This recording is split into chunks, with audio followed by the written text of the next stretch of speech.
യേശുമിശിഹായ്ക്ക് സ്തുതിയായിരിക്കട്ടെ.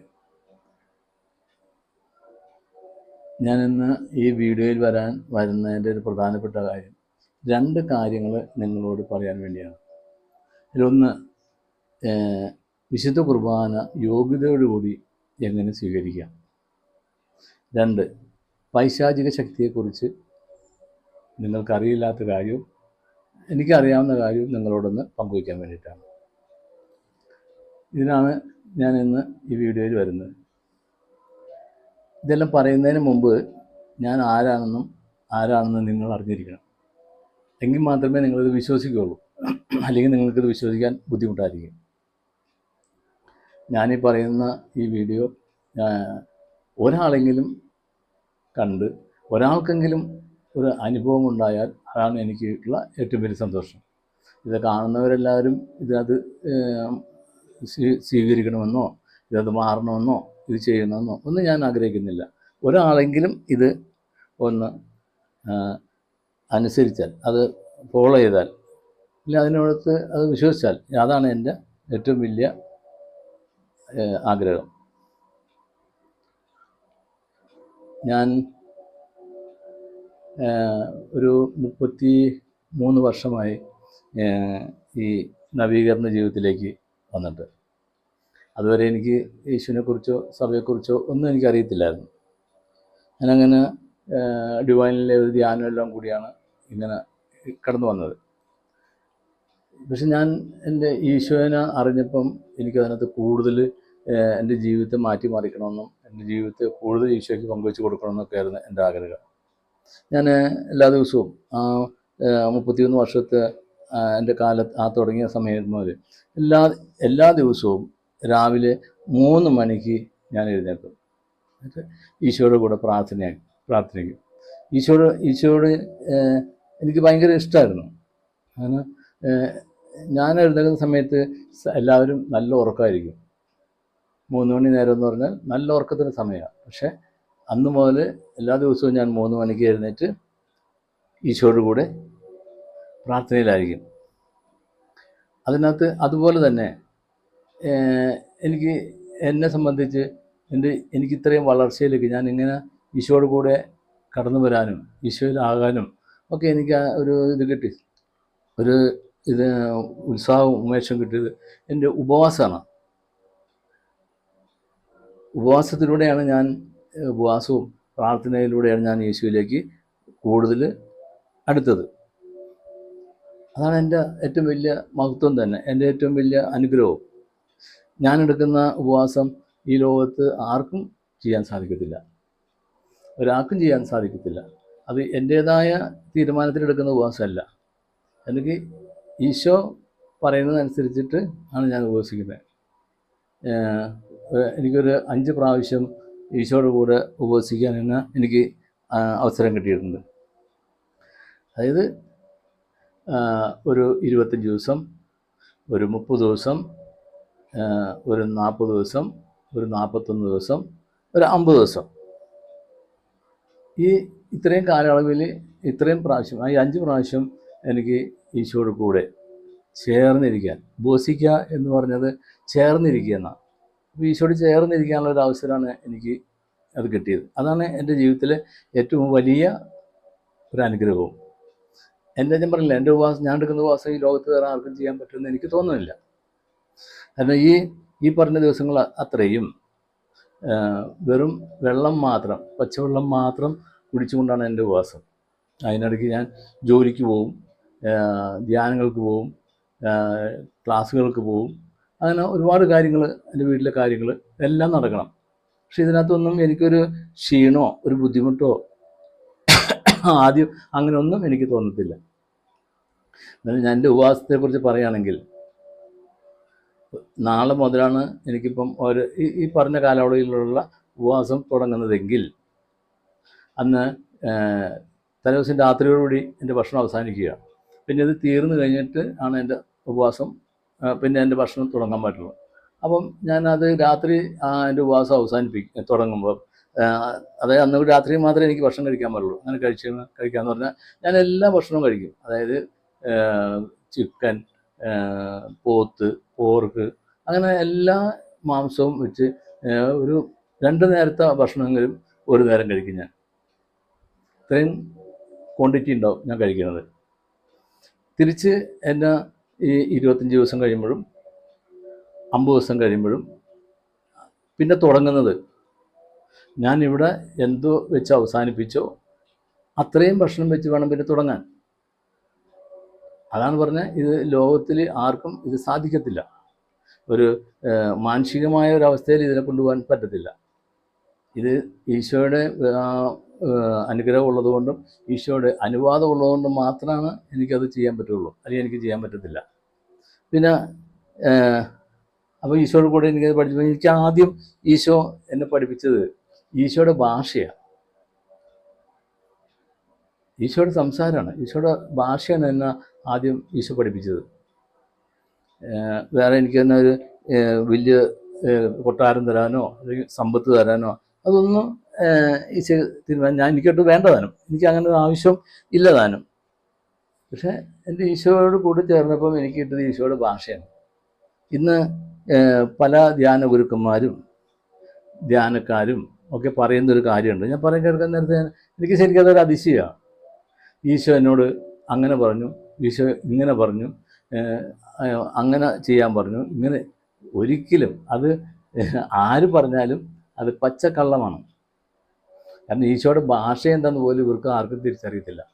ഈശോ എങ്ങനെ സംസാരിക്കണേ, നമ്മളോട് എങ്ങനെ സംസാരിക്കുന്ന പോലും ഇവർക്ക് ആർക്കും അറിയത്തില്ല. ഇവർ എന്താ പറയുക, ഇവരങ്ങ് അടിച്ചു വിടുക. ഈശോ എന്നോട് അങ്ങനെ പറഞ്ഞു, ഈശോ എന്നോട് ഇങ്ങനെ പറഞ്ഞു, ഇതൊക്കെ പറഞ്ഞ് ഇവർ സ്വയം അങ്ങോട്ട് എടുക്കുക. പക്ഷേ ഒരിക്കലും ഈശോ ഒന്നാതെ ഈശോ പറഞ്ഞത് ഒരു മനുഷ്യനും മനസ്സിലാകത്തില്ല, കേൾക്കാൻ പറ്റത്തില്ല. പിന്നെയല്ലേ ഈശോ അങ്ങനെ പറഞ്ഞു ഇങ്ങനെ പറയും. ഈ രോഗശാന്തിയൊക്കെ ധ്യാന കേന്ദ്രങ്ങളിലും ധ്യാനത്തിനൊക്കെ വിളിച്ചു പറയുന്നത് വെച്ചാൽ അത് വെറും തട്ടിപ്പാ. അവർക്ക് അവരോട് ഈശോയും പറഞ്ഞിട്ടില്ല, ആരും പറഞ്ഞിട്ടില്ല. അത് അവർ സ്വയം തന്നെ തീരുമാനിച്ചെടുക്കുന്ന കാര്യമാണ്. അങ്ങനെ അതാണ് എൻ്റെ ഈശോയായിട്ട് എനിക്ക് ഏറ്റവും കൂടുതൽ ബന്ധം. ഇനി ഞാൻ പറയാൻ പോകുന്നൊരു കാര്യം എന്ന് പറഞ്ഞാൽ നിങ്ങൾക്ക് ഒരിക്കലും ഉൾക്കൊള്ളാൻ പറ്റത്തില്ല, ആർക്കും ഉൾക്കൊള്ളാൻ പറ്റത്തില്ല, വിശ്വസിക്കാനും കഴിയില്ല. കാരണം ഇത് അസാധ്യമായ കാര്യമാണ്. ഈ ലോകത്ത് ഇത് അസാധ്യമായ കാര്യമാണ് ഇനി ഞാൻ പറയാൻ പോകുന്ന കാര്യം. അതായത് മരിച്ചു പോയ ഒരാളെ ഉയർപ്പിച്ചിരിക്കുന്നത് അത് യേശുവാണ്. യേശു അനേകം പേരെ മരിച്ചു പോയവർ ഉയർപ്പിച്ചിട്ടുണ്ട്. ഈശോയുടെ കാലശേഷം പിന്നെ അത് ചെയ്തത് ശിഷ്യന്മാരാണ്. വിശുദ്ധ പത്രോസാണെന്നോ ആണ്, വേറെ ആരോ എനിക്കറിയത്തില്ല, ഞാൻ ഓർക്കുന്നില്ല. പക്ഷേ അതല്ലാതെ അങ്ങനെ മരിച്ചു പോയ ഒരാളെയും ജീവൻ തിരിച്ചു കൊടുത്തായിട്ട് ബൈബിളിലും ഇല്ല, നമ്മൾ പറഞ്ഞും കേട്ടിട്ടില്ല, ഒന്നുമില്ല. അങ്ങനെ ഒരു സംഭവം ഈ ലോകത്തുണ്ടെങ്കിൽ ആ വ്യക്തി ഈശോനേക്കാൾ വലിയവനായിരിക്കും. അതുകൊണ്ട് ഞാനീ പറയുന്ന കാര്യം നിങ്ങൾ വിശ്വസിച്ചാലും ഇല്ലെങ്കിലും എനിക്ക് കുഴപ്പമില്ല. നിങ്ങൾ ആരെയും വിശ്വസിപ്പിച്ചിട്ടോ തൃപ്തിപ്പെടുത്തിയിട്ടോ എനിക്ക് ഇതിൽ നിന്നൊരു കാര്യവും എനിക്ക് നേടാൻ വേണ്ട, എനിക്കതിൻ്റെ ആവശ്യമില്ല, ഞാനത് ആഗ്രഹിക്കുന്നുമില്ല. അങ്ങനെയൊക്കെയാണെങ്കിൽ എനിക്ക് വർഷങ്ങൾക്ക് മുമ്പേ 10-20 വർഷങ്ങൾക്ക് മുമ്പേ ഞാൻ ഈ ലോകത്തെ ഏറ്റവും വലിയ മനുഷ്യനായേനെ, ഏറ്റവും വലിയ ഒരു വ്യക്തിയായി മാറിയേനെ ഈ ലോകത്തിൽ തന്നെ.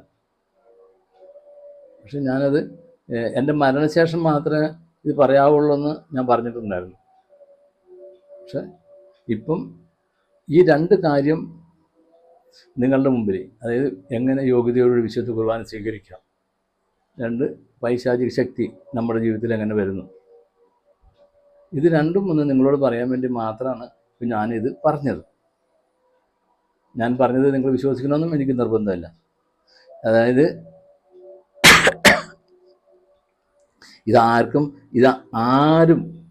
ആരിലൂടെ ഇത് സംഭവിക്കില്ല. അതായത് ഒരാൾക്കും മരിച്ചുപോയവരാണ് ഉയർപ്പിക്കാൻ അല്ലെങ്കിൽ ജീവൻ കൊടുക്കാൻ പറ്റത്തില്ല എന്ന് എല്ലാവർക്കും അറിയാം. പക്ഷെ എനിക്ക് എൻ്റെ ഈശോ 3 പേരെ, മരിച്ചുപോയ 3 പേർക്ക് പുതുജീവൻ കൊടുക്കാനുള്ളൊരു അവസരം ഈശോ എനിക്ക് തന്നു. ഞാൻ ഒരു പബ്ലിസിറ്റിക്കും വേണ്ടി ഇത് വിട്ടുകൊടുത്തിട്ടില്ല. ഒരു സാമ്പത്തിക നേട്ടത്തിന് വേണ്ടിയിട്ടും ഞാനിത് വിട്ടുകൊടുത്തിട്ടില്ല. ഇത് ലോകം അറിയരുതെന്ന് എനിക്ക് വലിയ ആഗ്രഹവും ഉണ്ടായിരുന്നു. ഇതിന് ഒരു 22 വർഷം മുമ്പ് 20 വർഷം മുമ്പ് ആണ് ആദ്യത്തെ ഒരു സംഭവം. അത് എന്നെ അറിയാവുന്ന ആളാണ് എന്നെ ഇതിനെ ആദ്യമായിട്ട് വിളിച്ചത്. അതായത് ഒരു ദിവസം രാത്രി ഒരു 10 മണിക്ക്, മൊബൈലൊന്നുമില്ല, ലാൻഡ് ഫോണിൽ ഒരു 10 മണിക്ക് എന്നെ വിളിക്കുകയാണ്. വിളിച്ച ആളുടെ പേര് പറഞ്ഞു. ഞാൻ ആ പേരും ഇതൊന്നും ഞാൻ നിങ്ങളോട് പറയുന്നില്ല. എന്നെ വിളിച്ചിട്ട് പറഞ്ഞു, രാജ് സാറേ, എൻ്റെ മകൻ ഒരു ആക്സിഡൻറ്റിൽ വളരെ ക്രിട്ടിക്കൽ സ്റ്റേജിലാണ്, വളരെ അപകടത്തിലാണ്. സാർ വന്ന് പ്രാർത്ഥിച്ചാൽ എൻ്റെ മകൻ രക്ഷപ്പെടും. രാത്രി 10 മണിയായി. അപ്പോൾ ഞാൻ അപ്പം തന്നെ എൻ്റെ 2 പേര് ഞാൻ വിളിച്ചു എൻ്റെ കൂടെ പോരാനായിട്ട്. അതിൽ അവരുടെ പേര് ഞാൻ നിങ്ങൾക്ക് പറഞ്ഞുതരാം. എന്നാൽ മറ്റ് ആ കുട്ടി ഏതാണെന്നോ ആ വിളിച്ച ആളായിരുന്നോ അതൊന്നും ഞാൻ നിങ്ങൾക്ക് പറഞ്ഞുതരാൻ എനിക്കിഷ്ടമില്ല. എൻ്റെ കൂടെ വന്ന 2 പേരുടെ പേര് ഞാൻ നിങ്ങൾക്ക് ഇവിടെ പറഞ്ഞുതരാം. ഒന്ന് കരിമണ്ണൂർ തന്നെ ഉള്ള കുഞ്ഞാസ്തി, അത്തിക്കൽ കുഞ്ഞാസ്തിയാണ് ഒരാൾ. രണ്ടാമത്തെ ആൾ സണ്ണി ചേന്നപ്പള്ളി, കരിമണ്ണൂർ. പുള്ളി ഇവിടെ ഒരു റേഷൻ കട, കരിമണ്ണൂർ തന്നെ ഒരു റേഷൻ കട നടത്തുന്ന ആളാണ്. അതിൻ്റെ കൂടെ ഇത് കാണാനുള്ളൊരു ഭാഗ്യം ലഭിച്ചത് ഈ കുട്ടിയുടെ പിതാവിനാണ്. അദ്ദേഹവും ഞങ്ങളുടെ കൂടെ ഉണ്ടായിരുന്നു. അപ്പം ഞാനത് ഇവിടുന്ന് പോകുന്നതിന് മുമ്പ് ഞാൻ കുഞ്ഞാസിയോട് പറഞ്ഞു, ആ പയ്യൻ മരിക്കും, ഞാൻ ചെല്ലുമ്പോൾ മരിക്കും.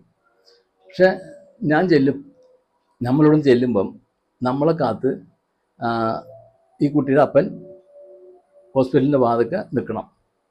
2, ഞാനവിടെ ചെല്ലുമ്പം ആ പയ്യൻ ആ കൊച്ചു കിടക്കുന്ന ടേബിളിൻ്റെ ചുറ്റിൽ ഡോക്ടർമാരോ നഴ്സുമാരോ ആരും ഉണ്ടാകാൻ പാടില്ല.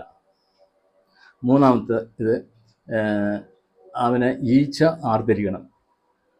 ഇത് 3 കാര്യമാണ് ഞാൻ കുഞ്ഞാസിയോട് പറഞ്ഞത്.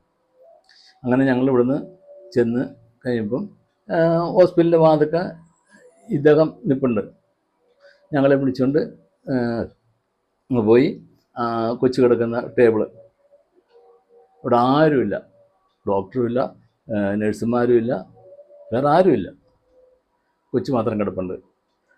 പക്ഷേ അതേപോലെ തന്നെ അവനെ ഈച്ചയും ആർക്കുന്നുണ്ട്.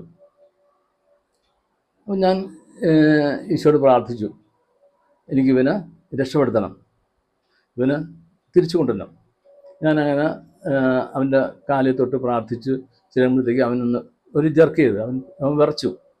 അങ്ങനെ തന്നെ ഈ കൊച്ചിൻ്റെ അപ്പൻ നേരെ നഴ്സുമാരെടുത്ത് ചെന്ന് അങ്ങോട്ട് പോയി. ഞങ്ങൾ തിരിച്ച് വീട്ടിലേക്ക് പോരുകയും ചെയ്ത് രാത്രിയായി.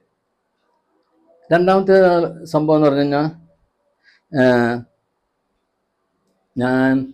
അത് ഉടുമ്പന്നൂരാണ്. 2-മത്തെ ആൾ ഉടുമ്പന്നൂരായിരുന്നു. അദ്ദേഹം ഈ പറഞ്ഞാൽ മരിച്ചത് എൻ്റെ മടി കിടന്ന മരിച്ചത്. അത് ഞാൻ അതുപോലെ തിരിച്ച് അങ്ങേർക്കത് ആ ജീവൻ തിരിച്ചു കൊടുക്കുകയും ചെയ്തു. 3-മത്തെ ഒരാൾ ഇടുക്കിയിലാണ്. അയാൾ ഇന്നും ഇരിപ്പുണ്ട്, മരിച്ചിട്ടില്ല എന്ന് എനിക്ക് തോന്നുന്നു. പക്ഷെ ഇത് ഒരു 3 വർഷം മുമ്പ് ഈ ലോകം മുഴുവൻ അറിയുന്നൊരു സംഭവത്തിലേക്ക് വന്നതാണ്. പക്ഷെ അത് നടന്നില്ല. കാരണം ഞാൻ ഒരു വയ്യാതിരിക്കുന്ന സമയത്ത് നമ്മുടെ കൊറോണയുടെ ഒക്കെ കാലമാണ്. അപ്പം നേരം എൻ്റെ കൂട്ടുകാരൻ ഈ കുഞ്ഞാസ്തി എന്നെ ഒരു ദിവസം വിളിച്ചിട്ട് പറഞ്ഞു, സാറേ ആളുടെ പേര് ഞാൻ പറയുന്നില്ല, ഇങ്ങനെ മരിച്ചുപോയി, ഇന്ന സമയത്താണ്, അതിൻ്റെ ശവമെടുപ്പ് ഇന്ന സമയത്താണെന്ന് പറഞ്ഞു. ഞാൻ പറഞ്ഞു ശരിയെന്ന് പറഞ്ഞു. എനിക്ക് ആ മനുഷ്യനെ ഭയങ്കര ഇഷ്ടമായിരുന്നു, അയാളെ ഭയങ്കര ഇഷ്ടമായിരുന്നു, അയാൾക്ക് എന്നെയും ഇഷ്ടമായിരുന്നു. ഞാനങ്ങനെ എൻ്റെ പ്രാർത്ഥന മുറിയിൽ വന്ന് ഈശോയോട് ഞാൻ പ്രാർത്ഥിച്ചു, എനിക്ക് ആ മകനെ ഉയർപ്പിക്കണം. കാരണം അത് ഈ 3 പേരിലും വ്യത്യസ്തപ്പെട്ട ഒരു സാധനമാണ്. കാരണം എല്ലാം ഒരുക്കി, അതായത് അടക്കാനുള്ള ഇതിലൊക്കെ ഒരുക്കി പെട്ടിയിൽ കിടത്തിയിരിക്കുക. അപ്പോൾ അതിനെ എനിക്ക് ഉയർപ്പിക്കണം, എനിക്ക് ജീവൻ തിരിച്ചു കൊടുക്കണം. ഈശോ പറഞ്ഞ് നീ ചെയ്തോളാൻ പറഞ്ഞു, നിനക്ക് അതിന് ഞാൻ അനുവാദം തന്നിട്ടുണ്ട്, നീ ചെയ്യോ. പക്ഷേ ഒരു കാര്യം, അവരുടെ വീട്ടുകാരുടെ സമ്മതം ഉണ്ടായിരിക്കണം. മനസ്സിലായില്ലേ? അവരുടെ വീട്ടുകാരുടെ സമ്മതം ഉണ്ടായിരിക്കണം. അങ്ങനെയാണെങ്കിൽ നിനക്ക് അവനെ ഉയർപ്പിക്കാമെന്ന് പറഞ്ഞു. ഭയങ്കര സന്തോഷമായി. ഞാൻ അങ്ങനെ എനിക്ക് വയ്യാനിട്ട് ഞാനന്ന് 2 വീലറോ കാറോ ഒന്നും ഓടിക്കത്തില്ല. എന്നാലും എൻ്റെ സ്കൂട്ടി എടുത്ത് ഞാൻ ആ വീട്ടിൽ പോയി. ചെന്നപ്പം കുറേ ആൾക്കാരൊക്കെ അവിടെ നിൽപ്പുണ്ട്. ഞാൻ ബോഡിയുടെ അടുത്ത് ചെന്ന് ഞാനത് കണ്ടു. ഞാൻ തിരിച്ച് പുറത്തേക്ക് ഇറങ്ങി വന്നപ്പം ഇവരുടെ 4 ചേട്ടന്മാർ ഒന്നിച്ച് നിൽപ്പുണ്ട്. അപ്പം ഞാൻ അവരോട് പറഞ്ഞു, നിങ്ങൾക്കൊരു വാക്ക് എന്നോട് പറയാറുന്നില്ലേ? ഇദ്ദേഹത്തിന് ഇങ്ങനെ ഒരു സംഭവം വയ്യാണ്ടായപ്പം ഒരു വാക്ക് എന്നോട് പറയാറുന്നില്ലേ? നിങ്ങൾക്ക് എന്നെ അറിയാവുന്നതാണല്ലോ എന്ന് പറഞ്ഞ്. അപ്പോൾ അവർ മറുപടി പ്രതീക്ഷിച്ച് ഞാൻ നിൽക്കണേ, ഒരു അനുകൂലമായ ഒരു മറുപടി. എന്നിട്ട് വേണം എനിക്ക് അടുത്തേക്ക് പോകാൻ. അപ്പോൾ അവരെന്നെ ശരിക്കും എന്നെ കളിയാക്കിയെന്ന് പറഞ്ഞു കഴിഞ്ഞാൽ, ഇനി അങ്ങനെ മരിക്കുമ്പോൾ ഞങ്ങൾ പറയാമെന്ന് പറഞ്ഞു. അപ്പോൾ ഈശോ പറഞ്ഞത് അവരുടെ സമ്മതം ഉണ്ടെങ്കിലേ പറയാവുള്ളൂ, ചെയ്യാൻ പാടുള്ളൂ. അപ്പോൾ അവർക്ക് സമ്മതമില്ല, അവരെന്നെ കളിയാക്കി വിടുകയത്. ഞാനങ്ങനെ അവിടുന്ന് തിരിച്ച് വീട്ടിലേക്ക് പോരാ. അന്ന് ഞാനത് ചെയ്തിരുന്നെങ്കിൽ ഇന്ന് ഞാനിത് പറയാതെ തന്നെ ഈ ലോകം മുഴുവൻ അത് കാണുമായിരുന്നു, ലോകം മുഴുവൻ അതറിയുമായിരുന്നു. പക്ഷേ എനിക്ക് അങ്ങനെ അറിയാൻ എനിക്കൊരു ആഗ്രഹവുമില്ല. ഒരാളും ഇതറിയരുത്. കാരണം എൻ്റെ ഈശോനേക്കാൾ വലുതായിട്ട് എനിക്ക് പോകണ്ട. എൻ്റെ ഈശോനൊക്കെ ഒപ്പമാകാനും എനിക്ക് താല്പര്യമില്ല. എൻ്റെ ഈശോൻ്റെ താഴെ ആരും അറിയാത്തൊരു വ്യക്തിയായിട്ട് ജീവിക്കാനാണ് ഞാൻ ആഗ്രഹിക്കുന്നത്. ഇന്നുവരെ ഞാൻ ആഗ്രഹിച്ചിട്ടുള്ളൂ. അതിനപ്പുറത്തേക്ക് ഒരു സമ്പത്തിന് വേണ്ടിയിട്ടോ ഒരു പേര് കിട്ടാനോ അതൊന്നും എന്നെ ബാധിക്കുന്ന വിഷയങ്ങളേ അല്ല. എനിക്ക് വേണ്ട. എനിക്ക് ന്യായമായൊരു ശമ്പളമുണ്ട്, അത് ധാരാളം മതി. രണ്ടാം എനിക്ക് അപ്പുറത്തേക്ക് എനിക്ക് ഒരു സമ്പത്തിനോടൊരു ആഗ്രഹമോ ഇതൊന്നും എനിക്കില്ല. എനിക്ക് വേണ്ട. എനിക്ക് ഈശോ തന്ന അനുഗ്രഹം, എനിക്ക് ഒരിക്കലും അർഹതപ്പെടാത്തൊരു കാര്യമാണ് എനിക്ക് ഈശോ എന്നെ ഏൽപ്പിച്ചു തന്നെ. ഞാൻ സുഖപ്പെടുത്തിയ രോഗികൾ, അതിൻ്റെ കണക്ക് എനിക്ക് തന്നെ അറിയത്തില്ല. അനേകം, അതായത് ഞാൻ ചെറിയൊരിത് പറയുകയാണെങ്കിൽ ചെറിയൊരു നമ്പർ പറയണേ, ഒരു 200 പേര് ക്യാൻസർ രോഗികൾ, ഒരു 200 ക്യാൻസർ രോഗികളെങ്കിലും ഞാൻ സുഖപ്പെടുത്തി വിട്ടിട്ടുണ്ട്. അതിൽ വൈദികരുണ്ട്, സിസ്റ്റേഴ്സ് ഉണ്ട്, വലിയ വലിയ ഉദ്യോഗസ്ഥരുണ്ട്, പ്രാർത്ഥനക്കാരുണ്ട്, പാവപ്പെട്ടവരുണ്ട്, വലിയ പണക്കാരുണ്ട്. ഇങ്ങനെ ഒരു 10, ഞാനൊരു ചെറിയ നമ്പറാണ് പറയണേ. അത്രയും പേര് ഞാൻ അവരുടെ ക്യാൻസർ തന്നെ എടുത്ത് മാറ്റിയിട്ടുണ്ട്. എയ്ഡ്സ് രോഗികൾ എത്രയോ പേര്, എയ്ഡ്സ് രോഗികൾ, തളർന്നു പോയ രോഗികൾ, മാനസിക രോഗികൾ, അതുപോലെ തന്നെ കുട്ടികളില്ലാത്തവർക്ക് കുട്ടികൾക്ക് വേണ്ടി പ്രാർത്ഥിച്ചിട്ടുണ്ട്.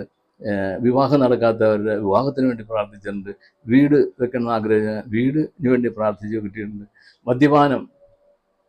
നിരന്തരം മദ്യപിക്കുന്ന ആൾക്കാരെ അവരെയും ഞാൻ അതിൽ നിന്ന് ഒഴിവാക്കി കൊടുത്തിട്ടുണ്ട്. പക്ഷേ ഒരാൾ പോലും ഇവരിലൂടെ, ഈ സുഖം പ്രാപിച്ച അവരിലൂടെ ഒരാളെ പോലും അവർ പരിചയപ്പെടുത്തിയിട്ടില്ല. അതായത് ഇങ്ങനെ ഒരാളുടെ അടുത്ത് പോയി ചെന്നാൽ നിങ്ങൾക്ക് ഈ അസുഖം മാറും, ഞാൻ അനുഭവസ്ഥനാണ്, എൻ്റെ അനുഭവമുണ്ട്, അതുകൊണ്ട് നിങ്ങൾ അവിടെ ചെല്ല്, പൈസയൊന്നും കൊടുക്കണ്ട, നിങ്ങൾ പോയി കാണുക, നിങ്ങൾക്ക് വേണ്ടി പ്രാർത്ഥിക്കും, നിങ്ങളുടെ രോഗം മാറും. പക്ഷേ ഒരാൾ പോലും അത് ചെയ്തതായിട്ട് എനിക്കറിയത്തില്ല. എൻ്റെ അടുത്ത് വന്നിരിക്കുന്ന ഒരാളും പറഞ്ഞിട്ടില്ല ഇന്ന ആൾ പറഞ്ഞിട്ടാണ് ഞങ്ങൾ വന്നതെന്ന്.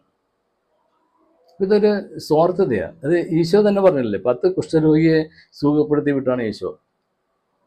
പക്ഷേ തിരിച്ചു വന്ന ഒരാളാണ്. അപ്പം മനുഷ്യരെല്ലാം സ്വാർത്ഥരാണ്. അവൻ്റെ കാര്യം മാത്രം കാണാൻ വേണ്ടി നിൽക്കുന്ന ആൾക്കാരാണ്. അവൻ്റെ കാര്യം. പണ്ട്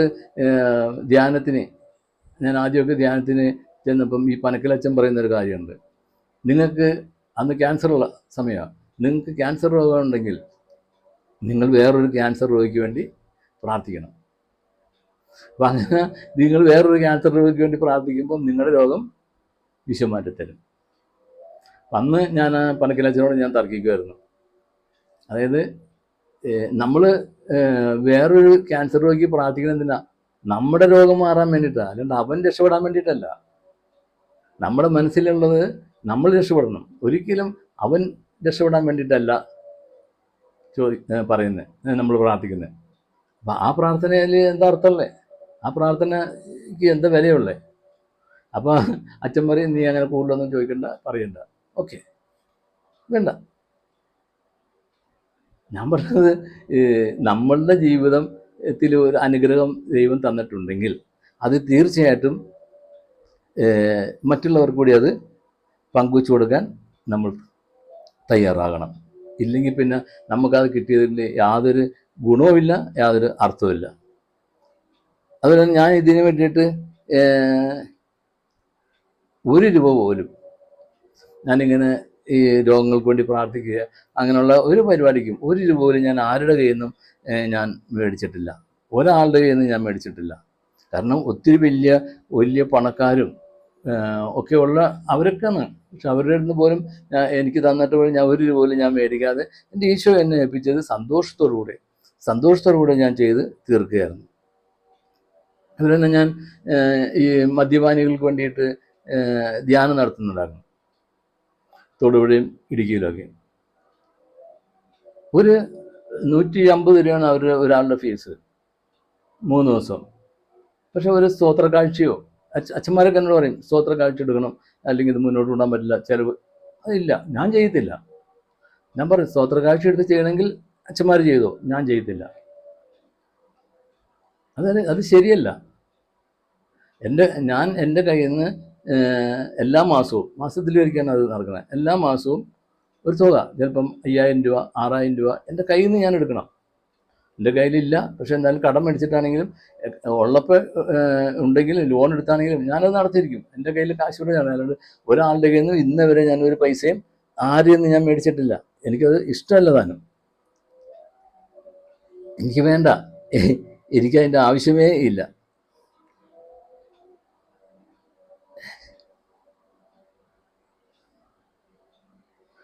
അതായത് പിന്നെ എൻ്റെ ഒരു പണി എന്ന് പറഞ്ഞു കഴിഞ്ഞാൽ ഈ സാത്താന് അവന് തകർക്കുക എന്നുള്ളതാണ് എൻ്റെ ഒരു പണി.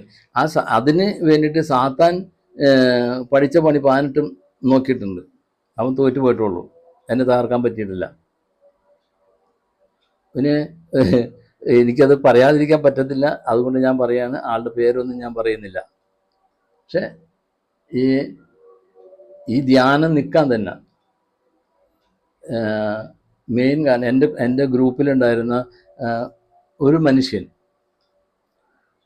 അവൻ്റെ കുടില തന്ത്രം ഉപയോഗിച്ച് അവൻ എന്നെ തകർത്തു എന്ന് തന്നെ പറയാം. എൻ്റെ പേരിൽ ഒരുപാട് അപവാദങ്ങളൊക്കെ അയാൾ പറഞ്ഞുണ്ടാക്കി. പക്ഷെ അവനതിനകത്ത് എന്ത് നേടിയെന്ന് എനിക്കറിയത്തില്ല. അതുകൊണ്ട് നഷ്ടം വന്നത് കുറേ പാവപ്പെട്ട മനുഷ്യർക്കാണ്, കുറേ കുടിയന്മാരുടെ അവർക്കാണ് ഏറ്റവും കൂടുതൽ നഷ്ടം, ആ കുടുംബങ്ങൾക്കാണ് ഏറ്റവും കൂടുതൽ നഷ്ടം അവൻ അത് ചെയ്തതിലൂടെ ഉണ്ടായത്. അവൻ എന്തിനാണ് ചെയ്തതെന്ന് എനിക്കറിയത്തില്ല. ഞാനൊരു ദ്രോഹവും ആർക്കും ചെയ്തിട്ടില്ല, ഒരു ദ്രോഹവും ഞാൻ ഇന്ന് വരെ ഞാൻ ഒരാൾക്കും ഞാൻ ചെയ്തിട്ടില്ല. പക്ഷെ അവൻ എന്തോ എൻ്റെ കൂടെ നടന്നുകൊണ്ട്, അതായത് ഈശോൻ്റെ കൂടെ നടന്നുകൊണ്ട് ആണ് ഈശോനെ ഒറ്റിക്കൊടുത്തത് യൂദാസ് എന്ന് പറഞ്ഞ പോലെ എൻ്റെ കൂടെ നടന്നുകൊണ്ട്, എൻ്റെ കൂടെ തന്നെയായിരുന്നു ഇവൻ. ആ നിമിഷമെല്ലാം എന്നെക്കുറിച്ച് പരദൂഷണം പറഞ്ഞു നടക്കുമ്പോഴും എൻ്റെ കൂടെ തന്നെ അവനുണ്ടായിരുന്നു. എന്നാൽ ശരിക്കും ഞാൻ അടിമുടി തകർന്നു പോയി. അടിമുടി എന്ന് പറഞ്ഞാൽ അടിമുടി ഞാൻ തകർന്നു പോയി. എന്നെ അതിനകത്ത് നിന്ന് രക്ഷിച്ചത് ഈശോ. തകർന്നു പറഞ്ഞാൽ ശരിക്കും ഞാൻ തകർന്നു പോയി. കാരണം അയാൾ അങ്ങനെയുള്ള കാര്യങ്ങളാണ് അയാൾ മെനഞ്ഞും ആളെ കൂട്ടി ഓരോരുത്തരെ കണക്ട് ചെയ്ത്, അവനത് വലിയ ബുദ്ധിയായിരുന്നു. ഞാൻ പറഞ്ഞു എനിക്ക് വിഷമമൊന്നുമില്ല, ഞാൻ അയാളെ ദ്രോഹിച്ചില്ല, അയാൾ പറഞ്ഞ ഒരു കാര്യവും ഞാൻ ചെയ്തിട്ടില്ല.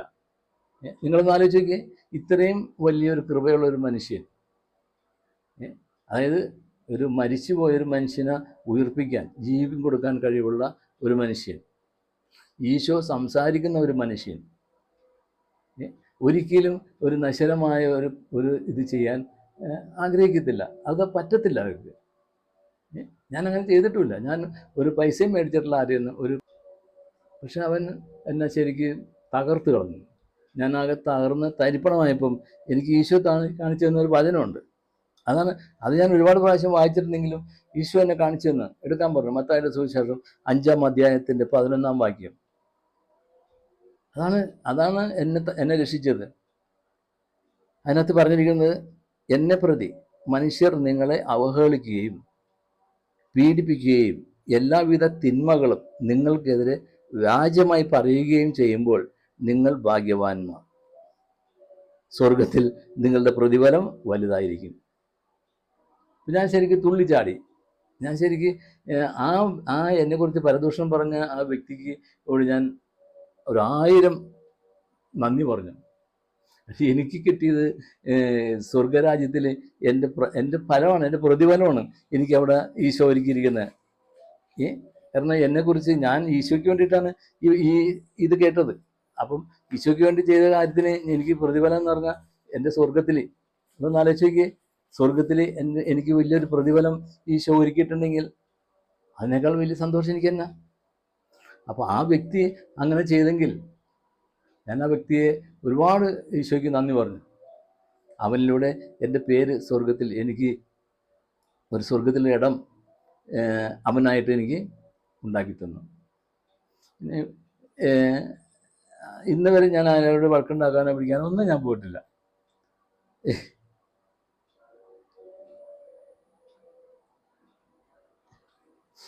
ഞാൻ അങ്ങനെ മനസ്സ് നൊന്താണ് ഞാൻ അവിടെ ധ്യാനം നടത്തിയത്.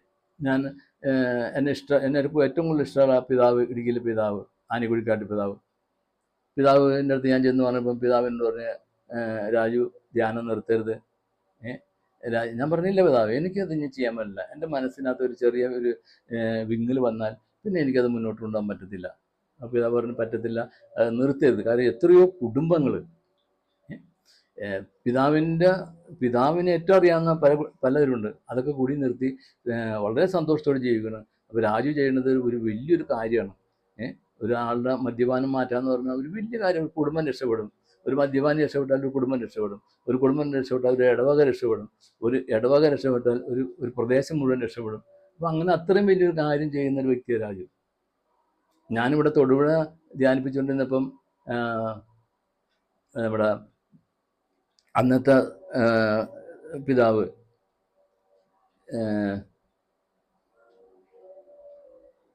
എന്നോട്, പിതാവാണ് എന്നെ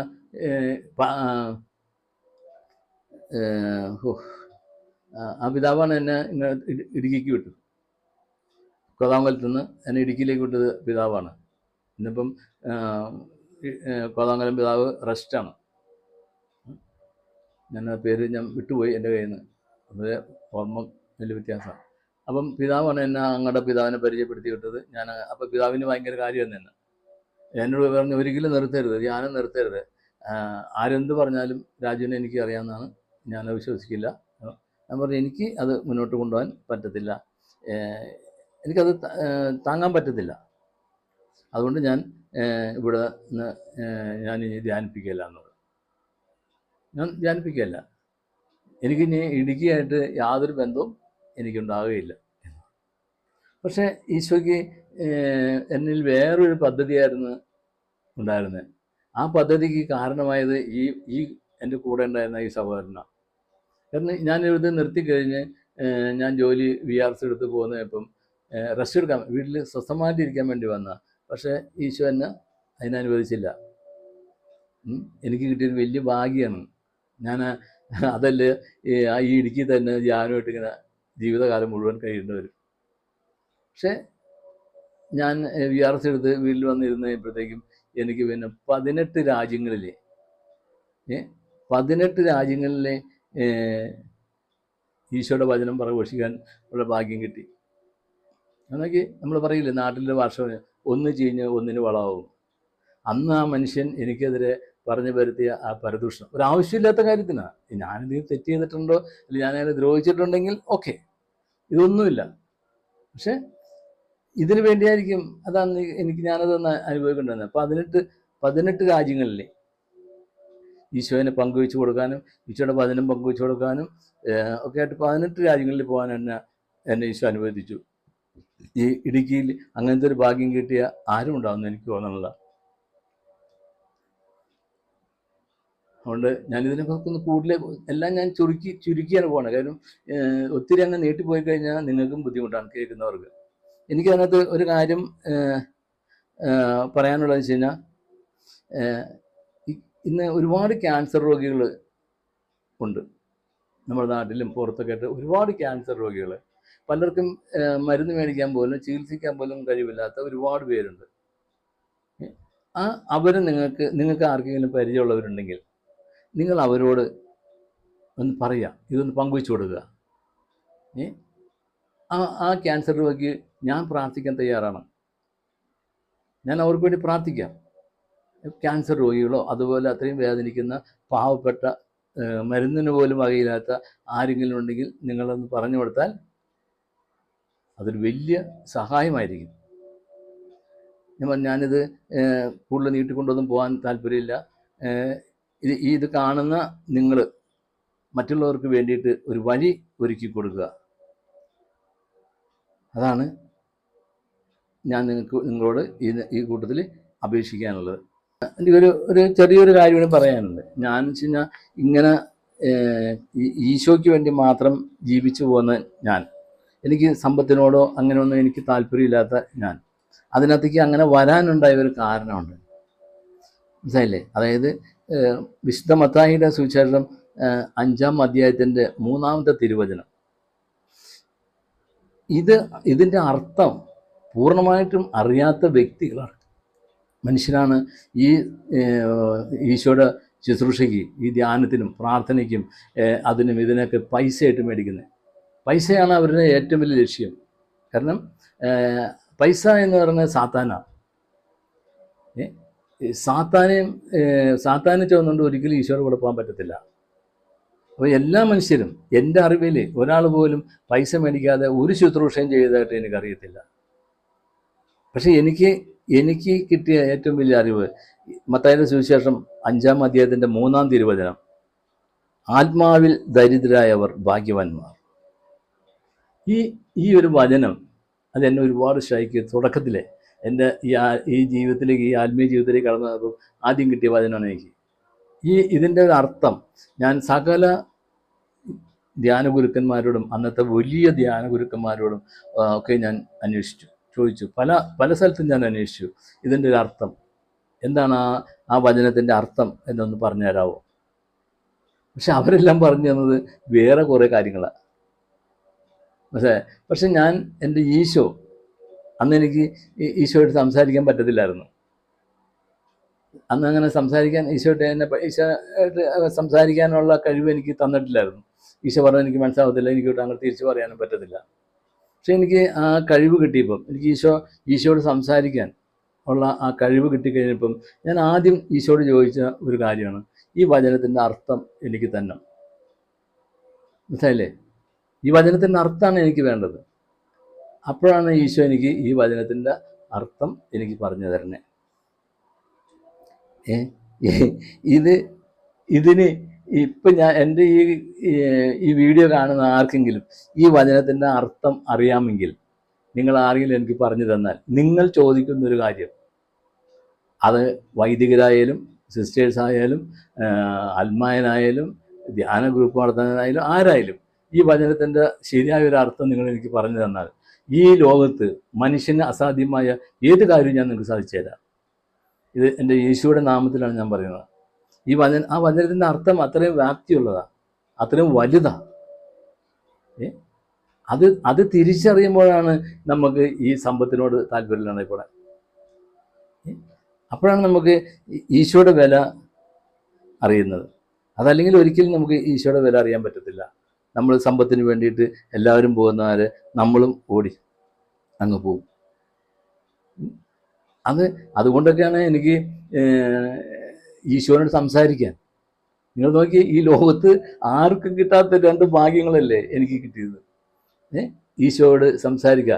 ഞാൻ തുടങ്ങിയ അന്ന് മുതൽ എനിക്ക് ഈശോയായിട്ട് ബന്ധമുള്ള അന്ന് മുതൽ എല്ലാ ദിവസവും ആഴ്ചയിൽ 5 ദിവസം, തിങ്കൾ ചൊവ്വ ബുധൻ വ്യാഴം വെള്ളി, ഈ 5 ദിവസക്കാലവും വെളുപ്പിന് 3 മണിക്ക് ഞാൻ എഴുന്നേൽക്കും.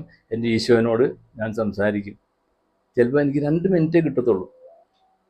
നിങ്ങൾക്ക് ആർക്കെങ്കിലും നിങ്ങൾക്ക് ഇതൊക്കെ ഒന്ന് ഉൾക്കൊള്ളാൻ പറ്റുമോ? നിങ്ങൾക്ക് ഇതൊക്കെ ഒന്ന് ചിന്തിക്കാൻ പറ്റുമോ? നിങ്ങൾക്ക് ഇതേക്കുറിച്ച് ആലോചിക്കാൻ പറ്റുമോ?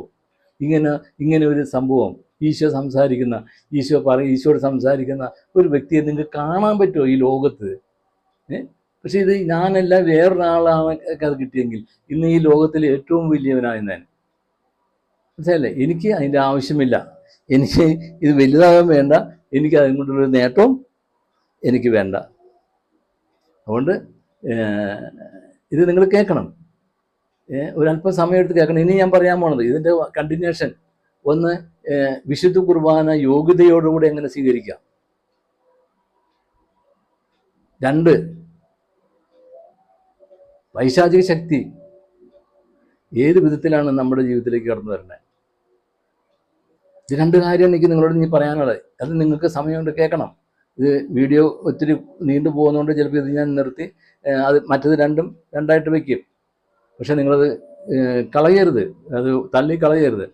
ഇത് നിങ്ങളുടെ ജീവിതത്തിൽ നിങ്ങൾക്ക് ഇനി ഒരിക്കലും ഇത് കേൾക്കാൻ പറ്റത്തില്ല, ഒരിക്കലും. നിങ്ങൾ നോക്കിയേ, 2 കാര്യം എൻ്റെ ഈശോ എനിക്ക് തന്ന, മരിച്ചവനെ ഉയർപ്പിക്കുന്ന ഒരു മനുഷ്യൻ ഈ ലോകത്ത് ഇപ്പം ജീവിച്ചിരിപ്പുണ്ടെങ്കിൽ അത് ഞാൻ മാത്രമേ ഉണ്ടാകത്തുള്ളൂ. യേശുവിനോട് സംസാരിക്കുന്ന ഈ ലോകത്തിലെ ഏക വ്യക്തി ഞാൻ മാത്രമേ ഉണ്ടാകത്തുള്ളൂ. എൻ്റെ വാക്കുകൾ നിങ്ങൾ ശ്രവിക്കണം, എൻ്റെ വാക്കുകൾ നിങ്ങൾ പങ്കുവയ്ക്കണം, മറ്റുള്ളവർക്ക് അത് പറഞ്ഞു കൊടുക്കണം. എനിക്കൊരു സമ്പത്തിന് വേണ്ടിയിട്ടോ എനിക്കൊരു പേരുണ്ടാക്കാനോ, ഇതൊക്കെയാണ് എനിക്ക് 20 വർഷം മുമ്പേ, 10-20 വർഷം മുമ്പേ എനിക്ക് ആകാമായിരുന്നു. പക്ഷെ ഞാൻ അതെല്ലാം ഞാൻ എൻ്റെ ഈശോൻ്റെ താഴെ, യേശുവിനേക്കാൾ ചെറുത്, ഞാൻ ഒന്നുമല്ലാത്തവനും ഒന്നുമില്ലാത്തവനുമായി ജീവിക്കുക. അതാണ് എൻ്റെ ഏറ്റവും വലിയ ആഗ്രഹം. അപ്പോൾ അതുകൊണ്ട് നിങ്ങൾക്ക് എല്ലാവർക്കും എൻ്റെ അടുത്തത് കേൾക്കാനുള്ള ഒരു സമയം കൂടി നിങ്ങൾ കണ്ടുവെക്കണം. അത് അടുത്തത് നിങ്ങൾ ശ്രദ്ധിക്കണം. അതിന് വേണ്ടി മാത്രമാണ് ഞാൻ ആരാന്ന് നിങ്ങളുടെ മുമ്പിൽ ഞാൻ വെളിപ്പെടുത്തുന്നത്. അല്ലെങ്കിൽ ഞാനിത് പറയത്തില്ല, ഒരിക്കലും പറയത്തില്ല. ഈശോ മിശിഹായ്ക്കും സ്തുതിയായിരിക്കട്ടെ.